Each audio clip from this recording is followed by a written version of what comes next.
Vamos a empezar el laboratorio de enfermedades autoinmunes. Es un capítulo en realidad que lo van a ver de manera más cercana cuando lleven su rotación de reumatología.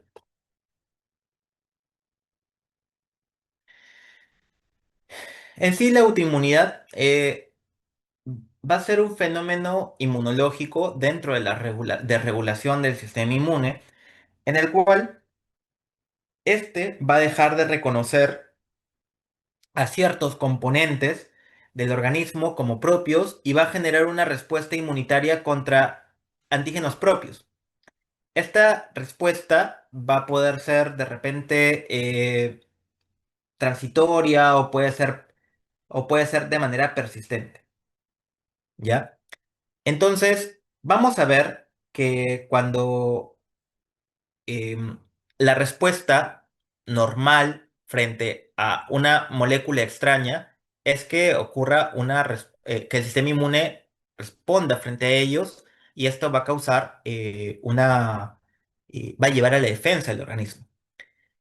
Lo otro es que frente a una molécula propia, el sistema inmune tiene que ser capaz de no actuar, o sea, tiene que haber una tolerancia frente a moléculas propias.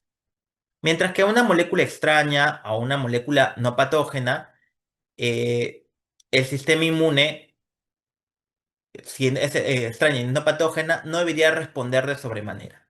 Vamos a ver que la desregulación de estas tres tipos frente a estos tres tipos de antígenos o puede generar una inmunodeficiencia si no hay una respuesta adecuada a moléculas patógenas, si hay una respuesta inmune desproporcionada frente a moléculas extrañas no patógenas, puede producir procesos alérgicos, y si hay una respuesta inmune frente a moléculas propias, puede llevar a la autoinmunidad.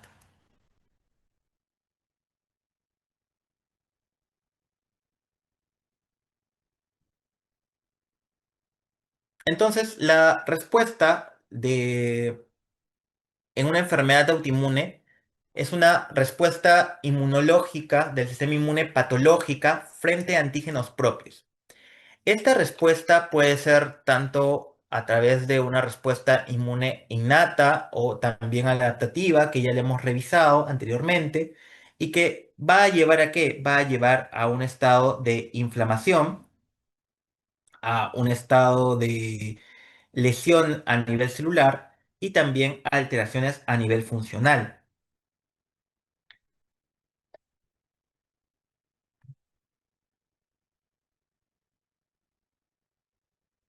¿Cómo reconocen una enfermedad autoinmune? Pueden reconocerlos a través de signos y síntomas. Las manifestaciones clínicas de enfermedades autoinmunes son muy diversas, es verdad, y van a depender de qué órgano o qué sistema va a estar afectado. Pero como características generales, van a observar, por ejemplo, síntomas constitucionales, fiebre, fatiga, pérdida de peso.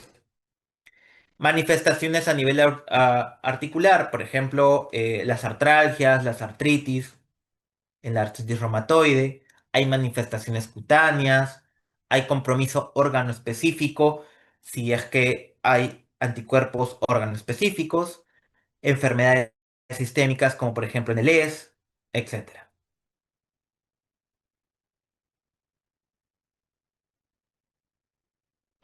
Hay también la presencia de anticuerpos que pueden preceder a la clínica del paciente. Muchas enfermedades autoinmunes, estos anticuerpos se pueden detectar años antes de que aparezcan los primeros síntomas, lo cual podría llevar abrir la puerta del diagnóstico preclínico, ¿no? Esto principalmente por ejemplo, con el ES, con la artritis reumatoide, como vamos a ver, y también hay algunas alteraciones genéticas, ¿ya? Hay algunas alteraciones genéticas que van a ser susceptibles a que se padezca de una enfermedad autoinmune. Cuando se habla de susceptibilidad hereditaria, vamos a ver que hay algunos genotipos, por ejemplo, a nivel del complejo mayor de histocompatibilidad, que están relacionados con algunas enfermedades autoinmunes. Por ejemplo, el HLA-DR3 o el DR2 relacionados con el lupus, el DR4 con el artritis reumatoide, el HLA-B27 con espondiloartropatías o las llamadas espondilitis anquilosantes, que seguramente la van a ver dentro de su rotación de reumato. También la historia familiar, ¿no? Si tener un familiar de primer grado con una enfermedad autoinmune va a incrementar de manera significativa el riesgo de padecer una de ellas.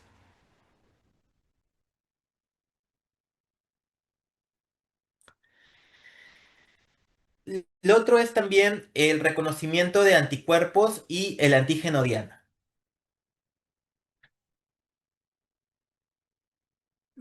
Normalmente, un anticuerpo natural, ¿ya? Va a tener una baja avidez, va a ser de tipo IgM y están relacionados frente a una infección o una lesión, ¿ya? Los antígenos,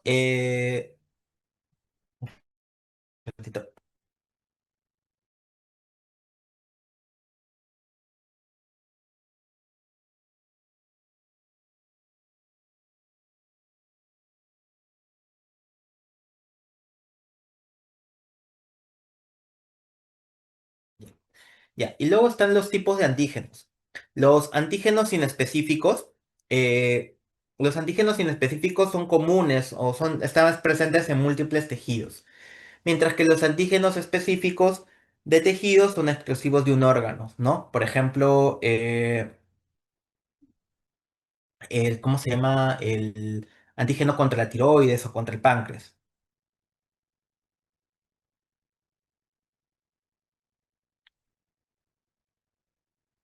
También hay anticuerpos que son propios de procesos inflamatorios, ¿ya? Por ejemplo, durante un evento de una infección, una lesión, se pueden liberar antígenos que normalmente van a estar ocultos para el sistema inmune. Entonces, esto puede favorecer la presentación de autoantígenos.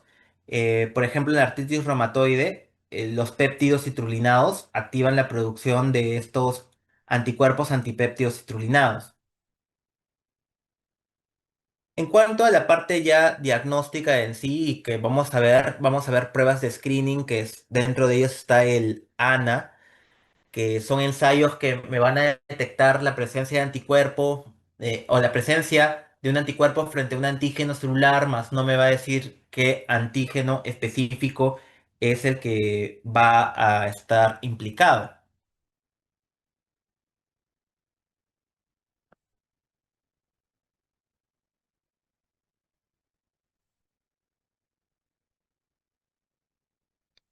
Las otras son las evidencias. Las evidencias de que la enfermedad autoinmune está causando una enfermedad. Eh, para comprender que una respuesta inmune es la causa de una enfermedad, podemos tener evidencias directas o evidencias indirectas. Cuando hablamos de una evidencia directa, es una prueba donde se va a demostrar que la respuesta inmune es la que produce una enfermedad. Y esta se puede hacer por transferencia de anticuerpos de un humano a un animal en el cual debería desarrollar la enfermedad. O también, por ejemplo, la transferencia de anticuerpos transplacentarios que se puede dar, por ejemplo, en el lupus, ¿no? En el lupus neonatal, en el cual se puede atravesar estos anticuerpos produciendo lupus en el neonato, bloqueo también aurículo ventricular congénito como parte del ES. Y las evidencias indirectas ya son más que nada con simulación a nivel de animales, ¿ya? Esto es más que nada de manera teórica.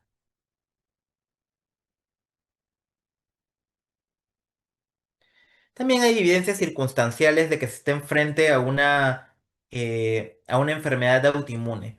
Por ejemplo, la inflamación sistémica asociada a anticuerpos. En realidad, en las enfermedades autoinmunes van a encontrar una gran cantidad de marcadores inflamatorios, como por ejemplo PCR, BCG aumentadas, interleucina 6, también elevadas, la historia familiar y la susceptibilidad genética que ya les había comentado. También hay un sesgo sexual, ¿no? En la cual hay una predominancia de las, perdón, de los procesos de autoinmunidad en mujeres, por ejemplo, en el lupus, que es de 9-1 la relación, igual en la tiroiditis de Hashimoto o en la artritis reumatoide, es mucho más frecuente en mujeres. Y la respuesta a la respuesta al tratamiento inmunosupresor, o sea, que tenga un paciente que tenga la sospecha clínica de que tenga una enfermedad autoinmune y le dan un tratamiento o inmunomodulador, como por ejemplo con corticoides, y ahí produce una mejora terapéutica del paciente. Estas son evidencias circunstanciales en realidad de una enfermedad autoinmune. Dentro de la etiopatogenia de las enfermedades autoinmunes en realidad son multifactoriales. Ya habíamos mencionado de que hay rasgos genéticos, hay genes que eh, están relacionados con algunas enfermedades autoinmunes. Dentro de ellas, las que destacan principalmente son las del complejo mayor de histocompatibilidad. También hay genes relacionados con este, es el gen FAS, el aire, con alteraciones a nivel de la tolerancia o el sistema o presentaciones de patologías autoinmunitarias. Y también están relacionados a algunos tipos de infecciones con la presencia de autoinmunidad y factores ambientales. Vemos que hay agentes infecciosos que van a llevar a la producción de autoanticuerpos. Dentro de ellos está, por ejemplo, el poliomavirus, que puede formar anticuerpos contra las histonas, contra el DNA, el Epstein-Barr, anti-Smith, anti-Ana, ANA, ADN de doble cadena, el HIV, entre otros.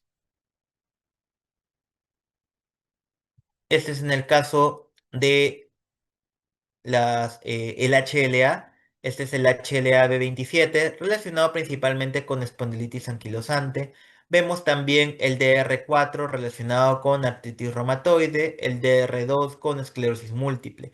Entonces, fenotipos, estos no son mutaciones, fenotipos a nivel del HLA pueden ir relacionados con alguna enfermedad autoinmune.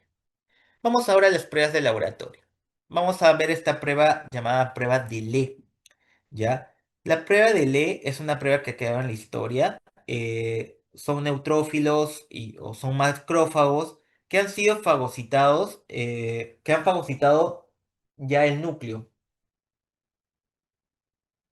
Núcleos que van a estar, en teoría, revestidos por anticuerpos anti-DNA. Es una prueba en realidad que queda en la historia, en realidad, porque ha sido desplazada por otro tipo de pruebas con una mejor sensibilidad, una mejor especificidad, ¿no? Esto está relacionado para el diagnóstico de anticuerpos anti-DNA para el lupus. Luego vamos a ver otra de las pruebas que van a ver en los laboratorios de autoinmunidad, es el BCG y el PCR. Habíamos visto de que las enfermedades autoinmunes van a producir procesos inflamatorios. Dentro de ellos entonces está el BCG y la PCR como reactante de fase aguda e indicadores de inflamación. Estas son relevantes en el contexto de una enfermedad autoinmune porque les indica actividad de la enfermedad y también para el monitoreo y pronóstico, por ejemplo, de la artritis reumatoide. Eh, Tienen que tener en cuenta de que no solamente una patología obviamente autoinmune va a llevar a un aumento de estos marcadores, en este caso del BCG. Hay enfermedades inflamatorias, neoplasias y traumas que van a producir un aumento de este. Normalmente el valor de corte pueden calcularlo como la edad entre 2 en el caso de los hombres o la edad más 10 entre 2 en el caso de las mujeres.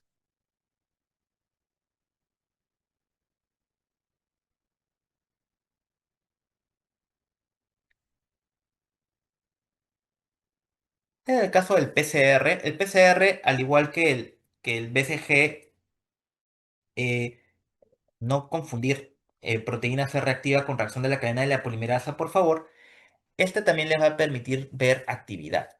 Vean que si bien hay un aumento del PCR en procesos inflamatorios, vean que en la mayoría de enfermedades del tejido conectivo, o sea, las enfermedades reumatoideas, no es un aumento considerable, pero sí por encima de 10 en el caso de las vasculitis, ¿ya? Generalmente cuando tienen un PCR más de 10, como también habrán observado en la ultrasensible, va relacionado principalmente con infecciones bacterianas. La ventaja del PCR sobre el BCG es que aumenta mucho más rápido. También pueden calcular los límites superior en base a la edad, del paciente, ¿no? Vamos a ver la parte de los autoanticuerpos. Estos autoanticuerpos pueden ser órgano específico, pueden ser no órgano específico, pero sí tejido específico, pueden ser no órgano específico y no específico un tejido. El primero que vamos a ver es el factor reumatoide.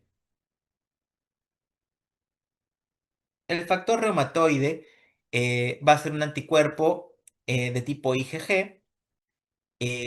Les ayuda para el diagnóstico, más no para el pronóstico de la AR, de la artritis reumatoide. No es específica, miren en las patologías, en el resto de patologías autoinmunes que pueden estar presentes, si bien en la artritis reumatoide tiene una sensibilidad del 90%, también hay otras patologías como por ejemplo el Sjögren que puede estar en un 95%, en una crioglobulinemia hasta el 100%, etcétera. Y también hay algún grupo de pacientes que van a presentarlos en un grupo de pacientes sanos, hasta un 4%.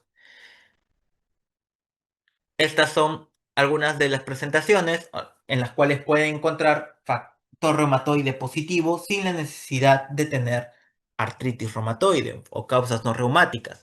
Vemos que los mayores de 60 años hasta un 25 pueden presentar factor reumatoide positivo, igual infecciones. Dentro de ellas destaca la infección por hepatitis C, pero vean también hay enfermedades pulmonares y hay otros tipos de enfermedades que pueden presentar un aumento del factor reumatoide. No es útil para la detección. ¿Por qué? Porque en realidad pocos pacientes que tengan un factor reumatoide positivo evolucionan hasta una artritis reumatoide, salvo aquellos que presenten persistencia y niveles altos de este marcador en el tiempo. Eh, sí tiene un valor diagnóstico. Recuerden que siempre tienen que valorar la clínica del paciente con estos resultados. Una cuantificación alta también puede ir relacionado con una artritis reumatoide.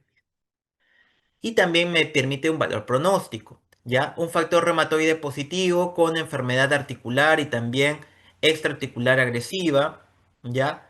Con el anticuerpo contra los péptidos citrulinados, el PCR y BCG, también pueden indicar una progresión radiográfica en el caso de una artritis reumatoide y también un artritis reumatoide seronegativa, o sea, un factor reumatoide negativo, tiene una menor respuesta ante el rituximab frente a un artritis reumatoide seropositiva que tiene una menor respuesta frente a los antifactores de necrosis tumoral. Vamos a ver el antipéptido citrulinado, que es, como su nombre lo dice, un anticuerpo dirigido contra los péptidos citrulinados, o sea, eh, son proteínas modificadas que van a estar de manera específica en la enfermedad enfermedad de artritis reumatoide. Llega a una sensibilidad de hasta el 90% y una especificidad de hasta el 90% y una sensibilidad que puede llegar hasta el 75%. Tiene un valor predictivo porque puede estar presente años antes de que se desarrolle la enfermedad de artritis reumatoide. Su detección en personas con síntomas articulares inespecíficos va a predecir un alto riesgo también de progresión a artritis reumatoide. Está asociada también con la enfermedad más severa. A mayor daño está relacionada con mayor daño y mayores erosiones óseas, enfermedad articular más persistente y deformante y también resistencia de tratamiento en algunos casos.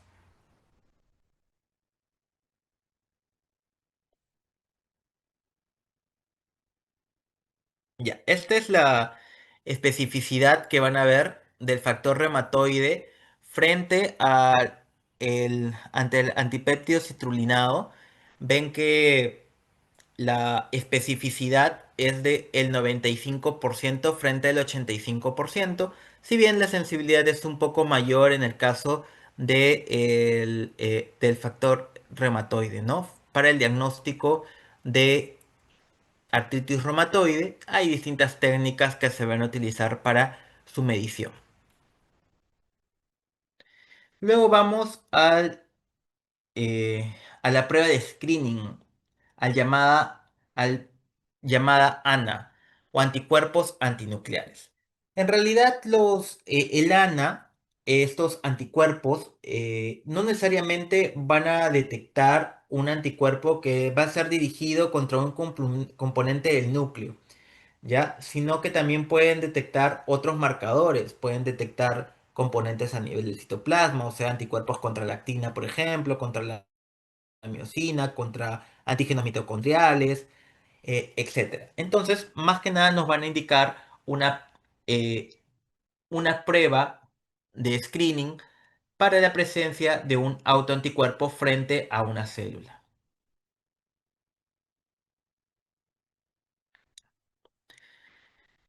Cuando ustedes tengan el resultado de un anticuerpo, van a tener la titulación. Un ratito. Sí, ya. Van a tener los títulos. Van a tener dos informaciones en realidad. Vamos a ver la segunda después. La primera información que van a tener es el título. ¿Ya? El título, ¿qué les va a decir el título? Va a decir cuánto anticuerpo, entre comillas, es un valor semicuantitativo, pueden detectarse a través de esa prueba. Y se va a expresar a través de uno en 40, uno en 80, uno en 160, uno en 320. ¿Ya? Así les van a dar la información. Entonces, una de las informaciones que ustedes van a obtener van a ser los títulos.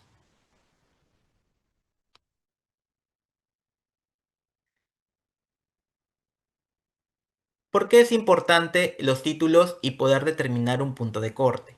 Miren acá, sobre 1/160, sobre este título, 5% de la población sana. O sea, lo pueden encontrar en población sana.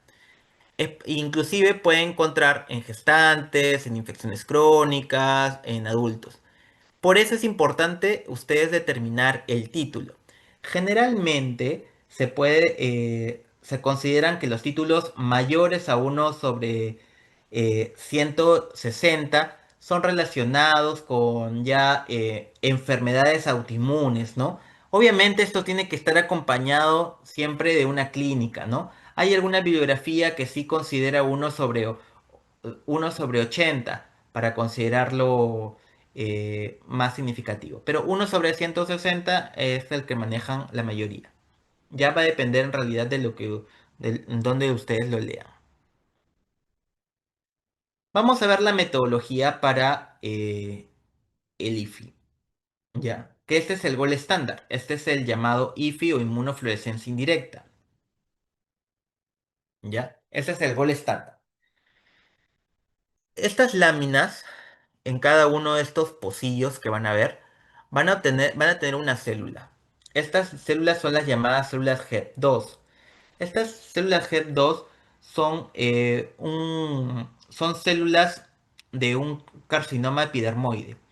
Entonces, van a tener características que van a ser células grandes, células con un núcleo bien grande, con citoplasma abundante, los cuales le van a poder brindar distintas características. ¿Ya? Entonces, sobre esta lámina van a estar estas células. Ustedes, o lo que hacen en el laboratorio, es colocar el suero del paciente. En el suero esperemos que estén anticuerpos, autoanticuerpos, frente a células. Si hay un autoanticuerpo, se pegará frente a una estructura o un antígeno al cual vaya dirigido. Luego se le coloca un conjugado, que es un anticuerpo anti-IgG humana que está marcada, con una sustancia fluorescente, un FITSI, que va a florecer y va a dar este corazón brillante. ¿Ya? Las llamadas células HEP2. Acá estoy colocando que si bien es una prueba muy sensible y va a ser el screening, vamos a ver que una de sus limitantes es el RO60 y eso lo vamos a ver en qué tipo de en qué patología nos sería útil o no nos sería útil este tipo de pruebas si deberíamos ampliar. Otro punto que quiero que lleven claro es que el ANA, no todo ANA indica LES, ¿ya? No todo ANA positivo es un lupus. Miren, el ANA está presente en gran cantidad de enfermedades autoinmunes. Si bien está presente en 100% de la enfermedad mixta del tejido conectivo, miren que en el lupus sí puede llegar hasta el 100%, pero hay otros tipos de enfermedades que pueden tener un ANA positivo.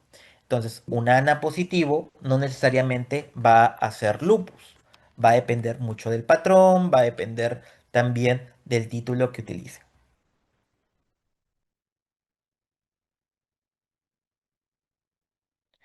Y vamos a ver los distintos patrones. Esto de los patrones es más que nada para que em, lo tengan como un conocimiento más, no necesariamente para que se lo aprendan de memoria, porque son muchos patrones, pero sí de repente para que sepan, cuando ustedes vean en su rotación de reumatología, vean un resultado de ANA, sepan de dónde viene esa palabra del patrón, ¿ya?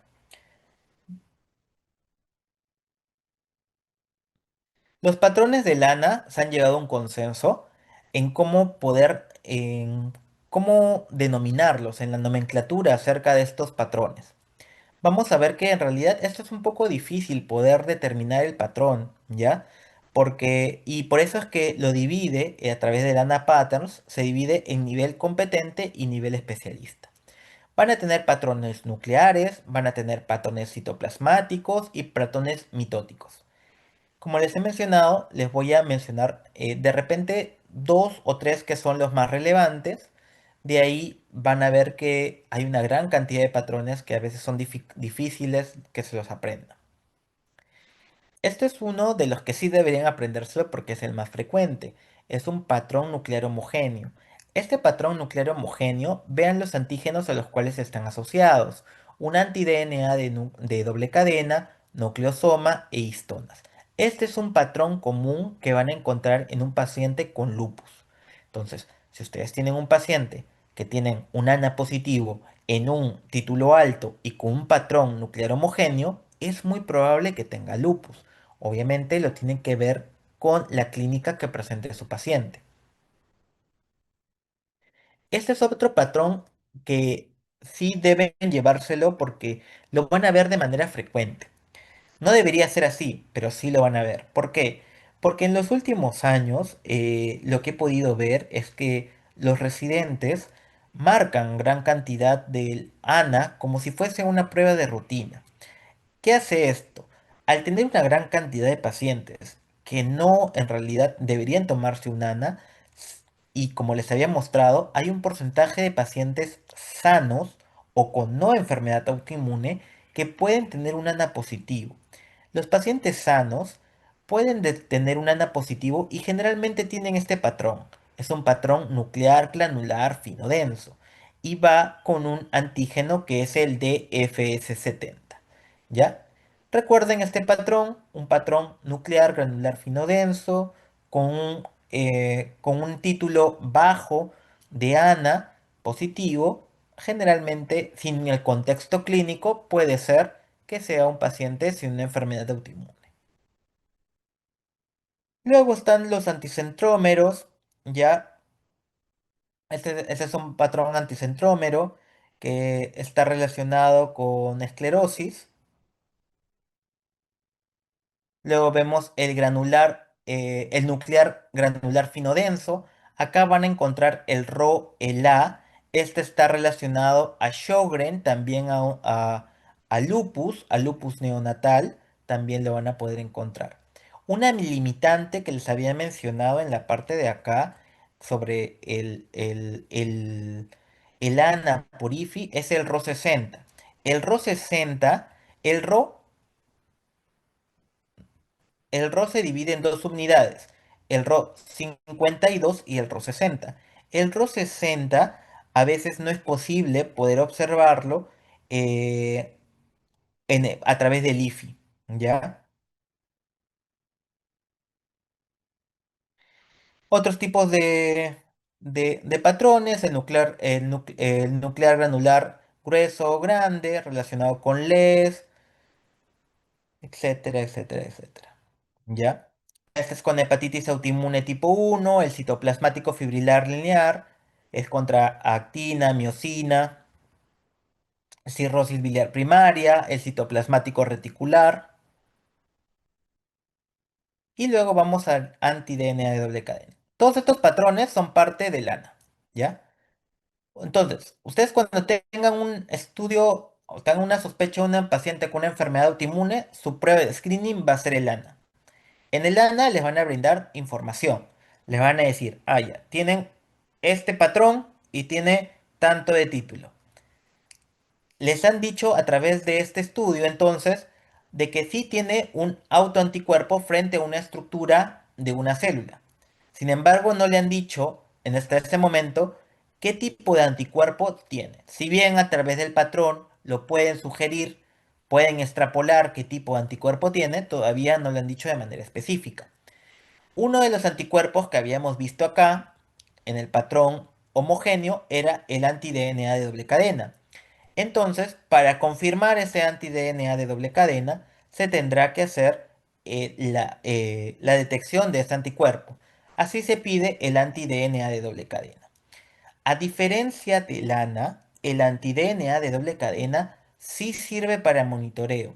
¿A qué me refiero? El ANA, los títulos de ANA y el patrón no van a cambiar. Por ende, no me sirve para control. El ANA, los títulos que suban, bajen, no me ayuda a ver actividad de la enfermedad. Por ende, el ANA no es un estudio que se debería repetir. A diferencia de este, el anti-DNA de doble cadena sí es un estudio que les va a dar actividad de la enfermedad y principalmente en el contexto de lupus, evaluar una función renal. Estos anticuerpos, como su nombre lo dicen, van a ir dirigidos contra la molécula de ADNA bicatenario, ¿ya? Y les sirve para monitoreo. También es altamente sensible y específica de LES, hasta una especificidad del 95% y una sensibilidad que sí puede ir hasta el 70%. ¿Ya? Esta sí les ayuda a monitorizar la enfermedad de lupus. ¿Y qué se utiliza? Se utiliza un flagelado que es el Critidia luciliae, en la cual van a poder detener un anti-DNA puro, es el método, el gol estándar, es un IFI también,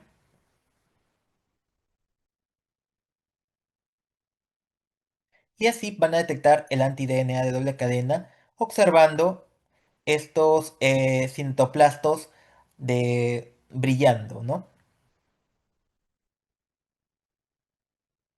Luego van a tener el perfil ENA. Entonces, ustedes recién con un ANA positivo, recién podrán hacer un perfil ENA. El perfil ENA es un panel de anticuerpos ya específicos. Me va a indicar qué anticuerpo o el anticuerpo frente a qué antígeno está dirigido, mejor dicho. Entonces se utiliza para complementar el diagnóstico del ANA positivo.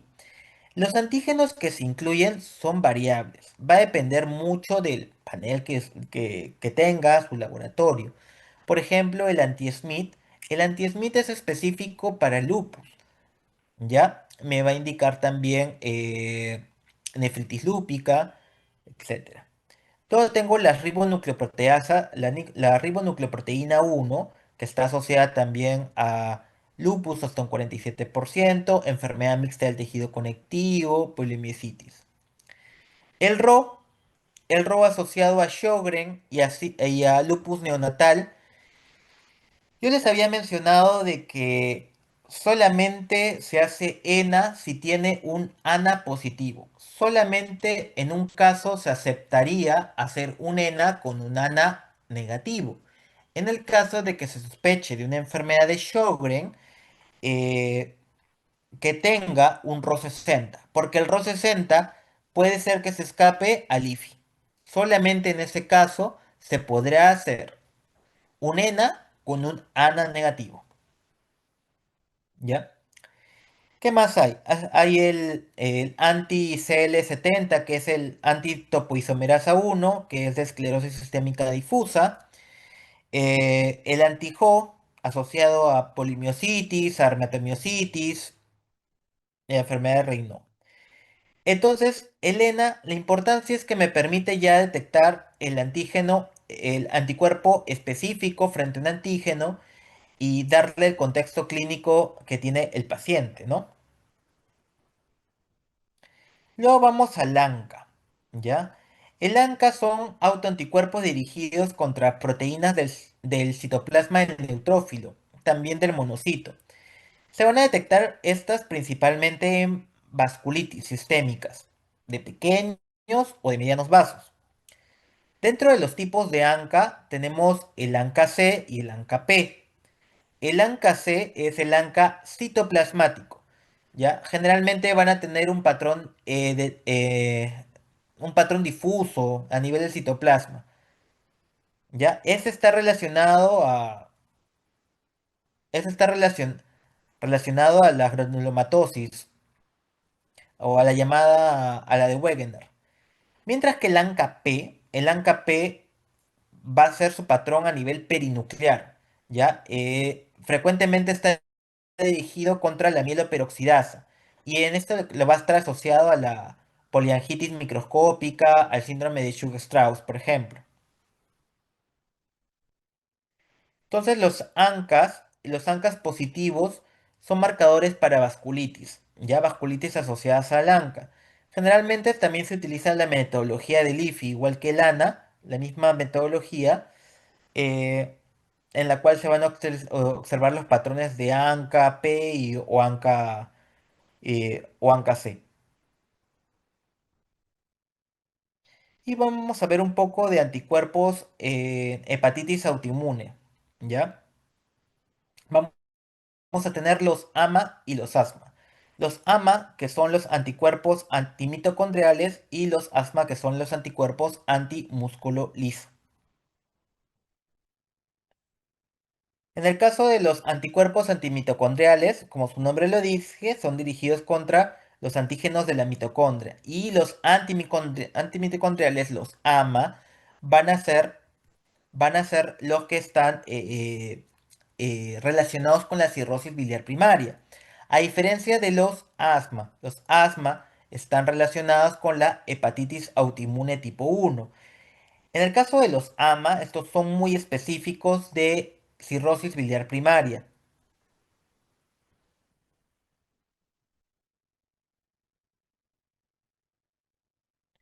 Y bueno, para terminar, ¿a qué tienen que tener en cuenta? Es muy importante su historia clínica y su examen físico es lo más importante para valorar una enfermedad autoinmune antes que los exámenes clínicos, porque muchos de estos exámenes los pueden confundir.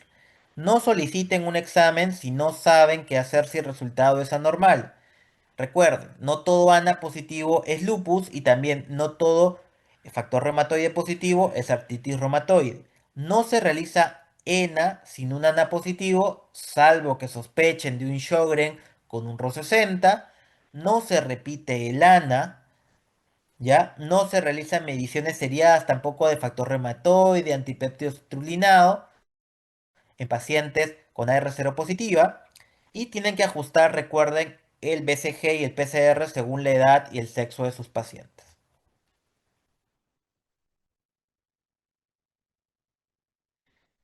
Listo, chicos, eso con respecto a ambas teorías.